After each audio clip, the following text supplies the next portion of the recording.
Sobre esse novo avanço do coronavírus, a gente convidou para uma entrevista pela internet o médico Alexandre Barbosa, chefe de infectologia da Unesp, consultor da Sociedade Brasileira de Infectologia. Doutor, muito obrigado por participar aqui com a gente. Boa noite. Boa noite, Douglas. Boa noite a todos da TVT de Itapetininga.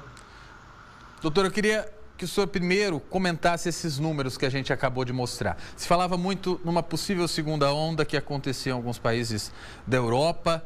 Aqui se diz que ainda estamos na primeira, mas a gente vê os números crescerem muito em relação ao mês de outubro e ao mês de novembro também, né? Douglas, não importa o nome que a gente dê isso, segunda onda, repique, a questão é que durante o mês de setembro e as primeiras semanas do mês de outubro, o índice de transmissibilidade, ou seja, o tal do R, que é o quanto uma pessoa infectada transmite para pessoas ainda suscetíveis, estava em queda no Brasil todo, incluindo muitas regiões do estado de São Paulo, aqui do interior. Mas, no começo de novembro, infelizmente, esse ritmo de queda, esse R, que era menor que 1, começou a subir.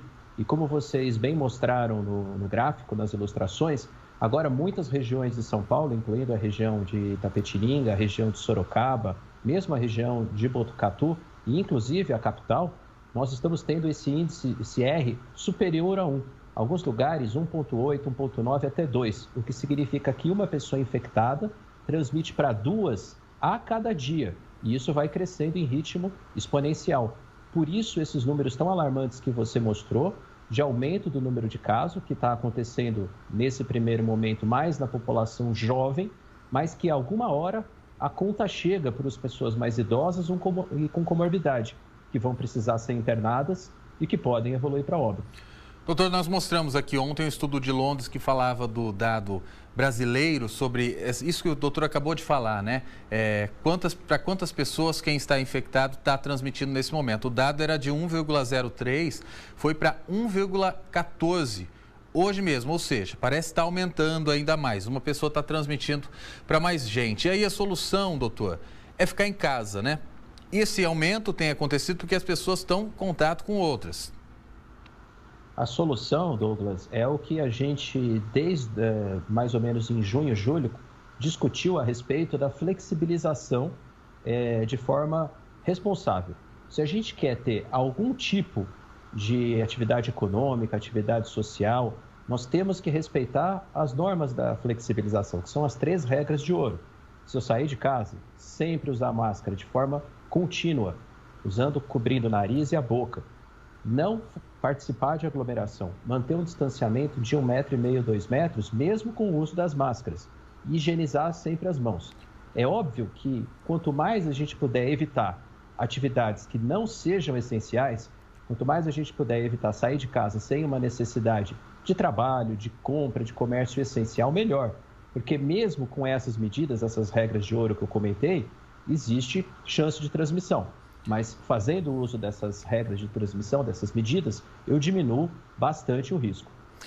Quando eu digo ficar em casa, né, doutor, é claro, né? Se sair respeitando aí o que o doutor acabou de dizer. Agora, a gente tem alguns exemplos daquelas saídas que a gente considera desnecessárias ou principalmente perigosas, porque não há o distanciamento, as pessoas sem máscara, a gente mostrou ontem. Aqui a gente vai repetir essas imagens também de aglomerações de jovens em festas no centro de Itapetininga, nos bairros, enfim. Isso sim é o que dá para evitar, né? E a gente tem percebido um aumento no número de casos entre os jovens, né, doutor? Que embora geralmente esses quadros não evoluem para morte ou para complicações, mas eles transmitem a doença.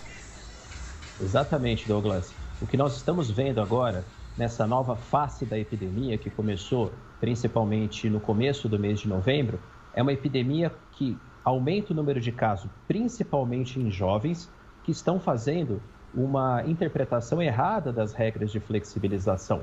Flexibilização não significa banalização. A banalização das regras das medidas de prevenção, as 3 regras de ouro, vão levar ao aumento do contágio inicialmente nessa população de jovem, que realmente poucos vão ficar doentes, mas acontece. Eu tive um paciente há 2 semanas atrás, aqui no Hospital das Clínicas da Unesp, com apenas 28 anos, sem qualquer comorbidade, não tinha obesidade, não era hipertenso, não era diabético. Ele teve Covid grave, ficou internado, quase precisou ir para a UTI, conseguiu sair bem.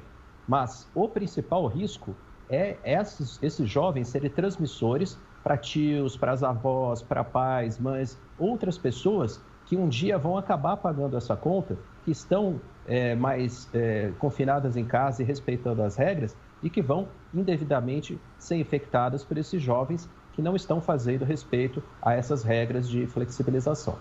Olhando para trás, doutor, o senhor vê esse momento que nós estamos vivendo aí, mais ou menos parecido com que época desde o início da pandemia? Houve muita transmissão do vírus naquela época em que nós não sabíamos se estava havendo ou não a transmissão no nosso território, a transmissão brasileira. A gente achava que os casos vinham só do exterior. Então, essa época que nós estamos vivendo, esse R, que o Imperial College, esse dado que você citou, que no Brasil é 1,14, mas que em algumas regiões do estado de São Paulo chega a 1,8, 1,9, parece muito o começo de abril, quando estava naquela dúvida se havia ou não transmissão regional, transmissão nacional do vírus. E agora a gente sabe que isso acontece de forma muito importante. Quero lembrar que não há nenhum município no estado de São Paulo, nos mais de 600 municípios no estado de São Paulo, que não tenha caso confirmado de Covid. Ou seja, o vírus está entre nós, todos nós já estamos muito cansados deles. Eu que estou na linha de frente, sou infectologista desde o dia 18 de março, toda a minha equipe atendendo. Vocês podem imaginar o quanto que nós não estamos cansados do vírus.